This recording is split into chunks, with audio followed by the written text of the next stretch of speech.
오늘은 노직에 대해서 배워보도록 하겠습니다. 노직 또한 재화를 어떻게 분배해야 되는지에 대한 고민으로부터 논의를 시작합니다. 자, 그러면 오늘 노직에서 어떤 주제를 배울 것인지 한번 짚어보도록 하겠습니다. 방금 이야기했듯이 노직은 재화를 어떻게 분배해야 될까라는 출발점으로부터 논의를 시작한다는 거. 그리고 두 번째로 소유 권리로서의 정의가 무엇인지, 세 번째로는 비정형화된 역사적 이론이 무엇인지, 그리고 네 번째로는 최소 국가, 그리고 마지막으로 롤즈 비판하는 내용까지 보고 수업 마치도록 하겠습니다. 자, 여러분, 노직은요, 재화를 어떻게 분배해야 된다라고 할까요? 자, 결론부터 이야기하자면 노직은 분배에 있어서 소유권이라는 것을 가장 중요하게 생각합니다. 소유권. 자, 무슨 뜻인지 아직은 잘 모르겠죠? 노직의 가장 중요한 키워드가 소유권이에요. 그래서 소유권이 무엇인지부터 짚어보고 본격적으로 수업 시작하도록 하겠습니다. 자, 소유권이라는 것은 노직은 이렇게 생각해요. 모든 사람이 생명, 자유, 재산에 대한 권리를 가지고 있다라고 생각해요. 그래서 생명권, 자유권, 재산권 이 세 가지를 합쳐서 소유권이라고 부르는 거예요. 알겠죠? 자, 그래서 이 권리는 누구도 침해할 수 없는 권리겠죠. 그렇기 때문에 누구도 침해할 수 없는 권리다라는 점에서 불가침해 권리라고 이야기를 합니다. 또한 노직은 누군가의 침해를 제한하는 것만을 주장하기 때문에 이 생명, 자유, 재산권은 소극적 권리라고 이야기해요. 그런데 여러분, 생명, 자유, 재산에 대한 권리를 침해하는 것을 제한하는 것이 왜 소극적 권리예요? 왜 소극적 권리라고 말하는 거예요? 이렇게 알쏭달쏭할 수 있어요. 자, 소극적 권리의 반대인 적극적 권리라는 것을 뜻을 보면 여러분들이 이해하기가 쉬울 거예요. 생명권, 자유권, 재산권이 적극적 권리라고 말할 수 있으려면 국가에게 생명권, 자유권, 재산권을 보장하라고 적극적으로 요구할 수 있어야 돼요. 국가에게 요구할 수 있어야 된다. 그게 적극적인 권리예요. 자, 그런데 노직은 생명권, 자유권, 재산권을 그저 남으로부터 침해받지 않는 권리만을 주장하기 때문에 노직에 있어서의 소유권이라는 것은 소극적 권리라고 이야기를 하는 것입니다. 무슨 말인지 알겠죠? 또한 같은 맥락에서 생명, 자유, 재산에 대한 타인의 행위를 제한하기 때문에 이러한 소극적 권리, 소유권은 측면 제약의 성격을 가졌다고 이야기합니다. 자, 그러면 소유권, 노직이 말하는 소유권에 대해서 한번 봤어요. 자, 그러면 이제 본격적으로 소유 권리로서의 정의라는 것이 무엇인지 보도록 하겠습니다. 자, 우리 앞에서 봤던 롤즈의 정의는 무슨 정의였죠? 맞아요. 공정으로서의 정의라고 이야기를 했어요. 자, 그렇다면 노직의 정의는 뭐라고 이야기를 하냐면요. 소유 권리로서의 정의라고 이야기를 합니다. 자, 그리고 앞에서 롤즈가 정의의 제1, 2원칙을 이야기했었죠. 1원칙은 평등한 자유의 원칙, 그리고 2원칙은 차등의 원칙과 기회균등의 원칙이 있었죠. 그런 노직은 이 정의의 원칙을 세 가지로 이야기했어요. 소유 권리로서의 정의의 원칙을 세 가지로 이야기했다라는 거예요. 자, 첫 번째, 최초 취득의 원칙부터 한번 보도록 할게요. 노직이 말한 정의의 원칙은 어떤 내용이 있을까? 지금 그거 보도록 할게요. 첫 번째로는 정당한 최초 취득의 원칙입니다. 여러분, 이게 무슨 말이냐면 우리가 자연적 대상물에 노동을 가하는 경우에는 소유권이 발생한다라는 원칙입니다. 자, 쉽게 얘기하면 예를 들어볼게요. 내가 시냇물에서 그릇을 사용해서 물을 퍼냈습니다.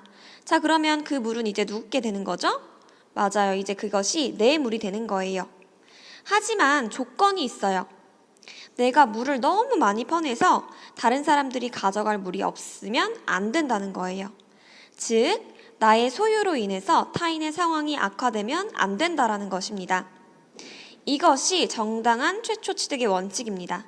내가 노동을 가해서 어떤 것을 취했을 경우에는 소유권이 발생한다라는 거고, 단 내 소유에 의해서 타인의 상황이 악화되면 안 된다라는 것이 정당한 최초 취득의 원칙입니다. 다음으로 이렇게 정당한 취득을 했다면 이 정당하게 획득된 소유물은 소유자의 의사에 따라 처분될 수 있을까요? 없을까요? 그쵸. 당연히 처분될 수 있겠죠. 내가 소유자라면 내 마음대로 다른 사람에게 그 물건을 처분할 수 있어요. 양도할 수 있다라는 거예요. 그게 정당한 양도의 원칙입니다. 마지막으로 시정의 원칙이란 뭐냐면 먼저 시정이라는 것이 무슨 뜻이죠? 맞아요. 고친다라는 뜻이에요.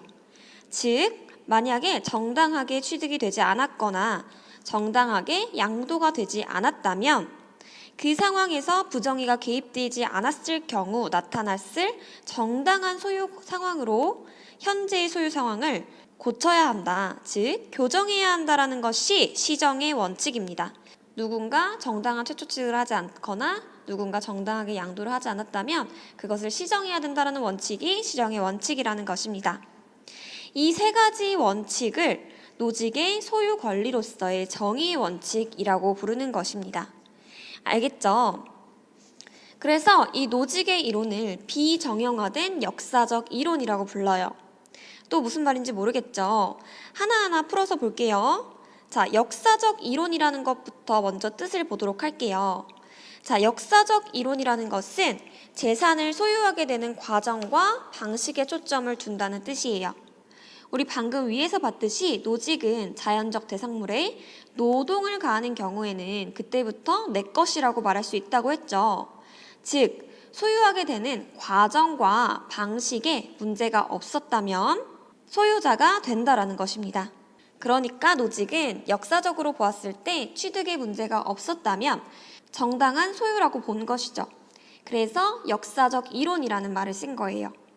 그리고 비정형화라는 것은 무슨 뜻이냐면 고정되어 있고 객관적인 기준이 없다라는 뜻이에요.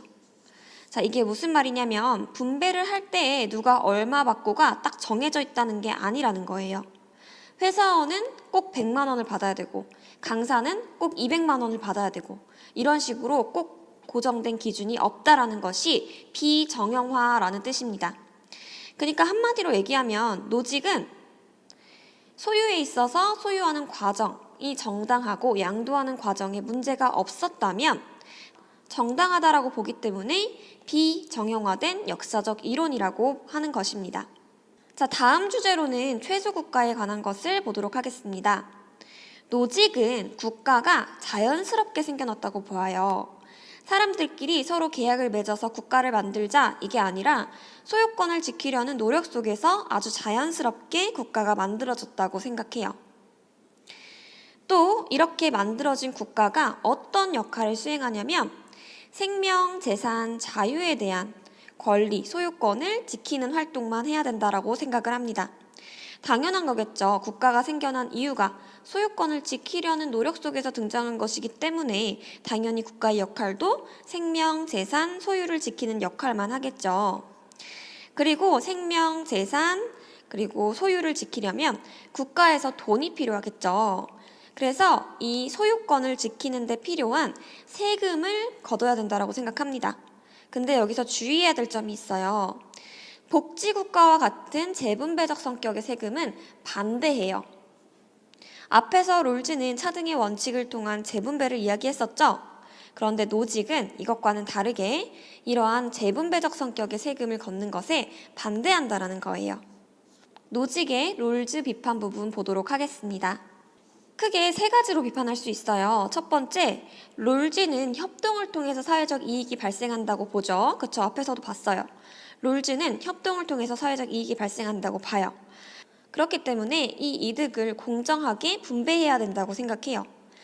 하지만 노직은 이러한 롤즈의 생각에 반대해요. 노직은 꼭 협동을 통해서만 이익이 발생한다고 생각하지 않거든요. 협동적이지 않은 상황에서, 비협동적인 상황에서 온전히 개인의 능력과 노력만으로도 이익이 발생할 수 있다고 생각합니다. 그래서 이렇게 혼자의 노력으로 얻어낸 이득을 국가가 강제로 뺏어서 재분배하는 것은 부당하다고 생각해요.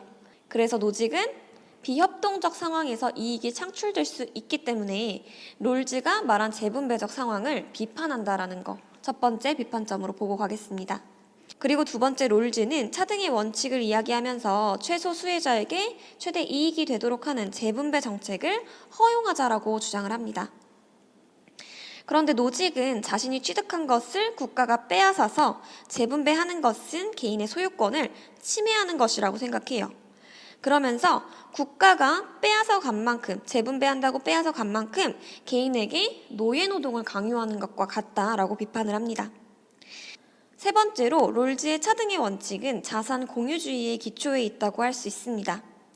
즉, 재능, 지위 같은 타고난 자연적, 사회적 요소들을 사회적 공유물이라고 보기 때문에 재분배를 함으로써 이로 인한 불평등의 격차를 최대한 줄이자고 주장했었죠. 그런데 노직은 자신이 가진 재능이나 지위 같은 것은 사회의 공유물이 아니라고 생각해요. 이 타고난 재능이나 지위도 온전히 자신의 것이기 때문에 이것을 절대로 침해하면 안 된다라고 생각합니다. 자, 이렇게 노직의 롤즈 비판 세 가지 점을 보았어요. 자, 노직은 여러분들이 이해하기가 쉬웠을 것 같아요. 자, 그러면 오늘도 수고 많으셨습니다.